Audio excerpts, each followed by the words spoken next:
Yeah, so it's just opportunities that came my way as I went along. And I was in a small market. So if you're in a smaller market, you have to be more diverse in what you do. If you're in bigger markets, then you can find a niche and focus on that and just do that.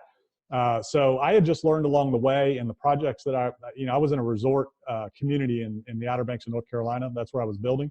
So I met a lot of developers that were buying beach houses down there that I was building for and doing work with. So I started learning from them, and watching some of the projects they were doing, and started doing some things. And then I had to create land for myself, so I had to do some land development projects, things like that.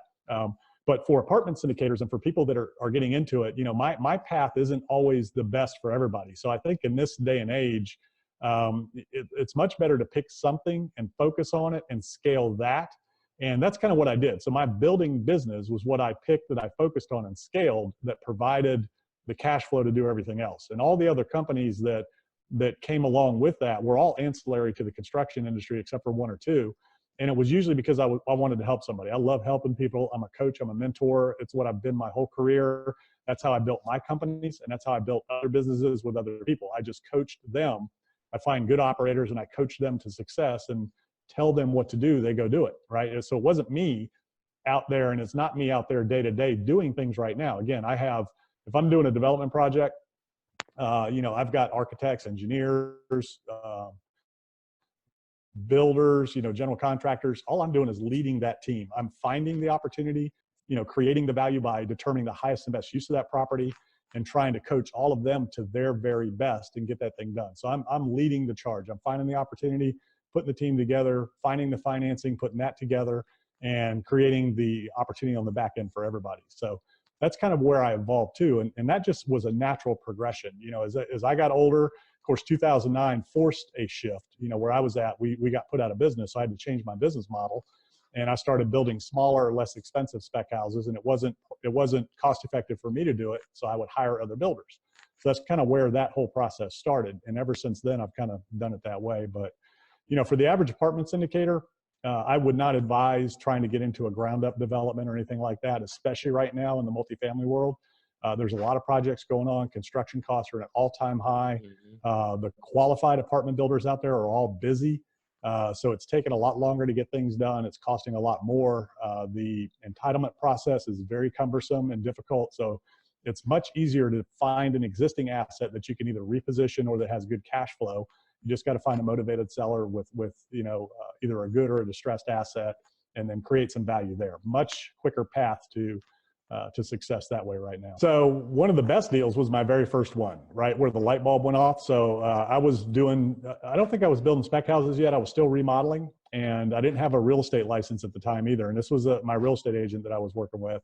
And he came to me and he said, "Hey, there's this lot for sale that we can buy, and I bet you we can resell it in 30 days and make a big profit." So I didn't even know that was a thing. I didn't know you could do that. I'd owned my second house at this time, my third house at this time, personal house. So I knew, about buying real estate, owning a home, but I had no idea that you could flip real estate for a profit. I just didn't know that.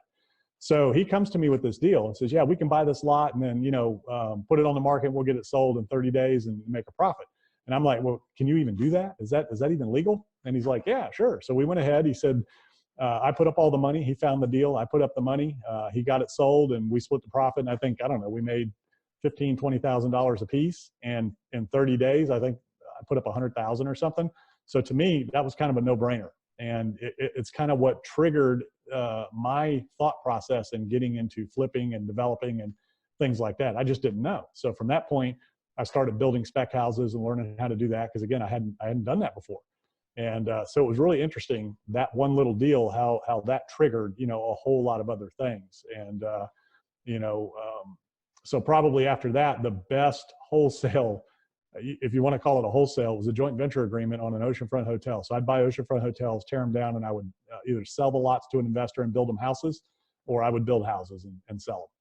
So in this case, it was a gentleman that had an oceanfront hotel that was destroyed by a hurricane, and he was trying to do condos. And he came to me and wanted to do a condo development. And I said, "You can't do it. The zoning won't allow it. The best thing to do is tear it down and build houses." So he let somebody else talk him into going down the condo route. And they spent about 2 years, spent a couple $100,000, and they couldn't get it done. They ended up in a lawsuit with each other. So 2 years, 2.5 years later, he walks into my office out of the blue, hadn't talked to the guy in 2 years. And he says, okay, I'm ready to do your deal now. Let's go build houses. And I said, okay.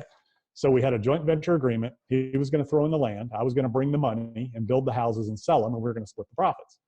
So in the meantime, I went and settled his lawsuit between him and the other guy, and I contributed to half of that cost. I didn't have to, but I did, and because it was a great deal. So as I'm preparing, this is like 2007, 2008, right? So it might have been late 2008, right before everything started to change. As I was preparing, getting the financing and getting the plans together to develop the property, a friend of mine had said, you know, market's getting kind of weird. And we were kind of talking about the market. He said, why don't you just sell the oceanfront lots, and then you'll have this property across the street. It was 2 parcels that, you know, you'll be free and clear, and you can just develop those. And I said, you know, that makes a lot of sense. So I went to my partner and I said, hey, let's modify this. Let's go ahead and just sell the oceanfront lots, and then, you know, clear everything out, and then we'll own this property across the street free and clear, and we'll develop that. He said, okay. So, so we went that route. I found a buyer, sold everything. So again, I have a JV agreement at this point, no money out of my pocket. The lawsuit that I settled, the fee for that was coming out of the closing of this property. The money to tear the hotel down was coming out of the closing of the property from the buyer's funds. So once he closed, I tore the hotel down.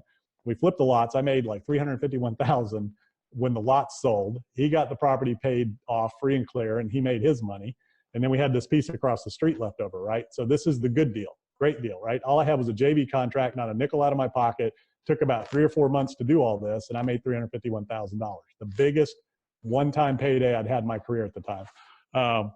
Now, the second phase is this guy that was my partner goes and talks to his attorney and to a couple of his buddies, and they're like, wait a minute, why did you pay the guy $351,000 when you could have hired a realtor to do the same thing for 3%? Right? And, you know, maybe paid him $50,000. And what they didn't understand was I'd paid for half of the lawsuit, settled that, found the buyer, tore the hotel down. I mean, there was a lot that had to be done. So anyways, he's listening to his friends. He comes back to me and he says, you've made enough money. I'm not doing the deal on the other piece of the property across the street. And I said, well, unfortunately, we have a contract and you can't just walk away. You know, I've got equitable interest. We're partners. We're going to develop this or sell it. And he said, nope, you've made enough money. I don't want to do any business with you. I said, okay. So at the time, there was about $40,000 that I'd paid out of pocket to tear the hotel down.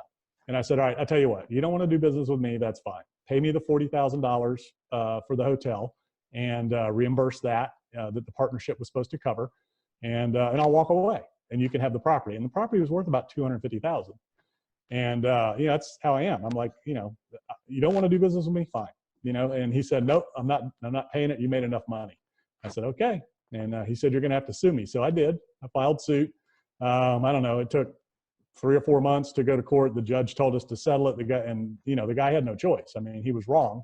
So he ended up having to buy me out for half the interest in the lot. So he ended up having to pay me another $125,000 plus the money for the demolition, when he could have walked away with paying for nothing but the money for the demolition. So that deal made almost $500,000 on just a contract joint venture flip.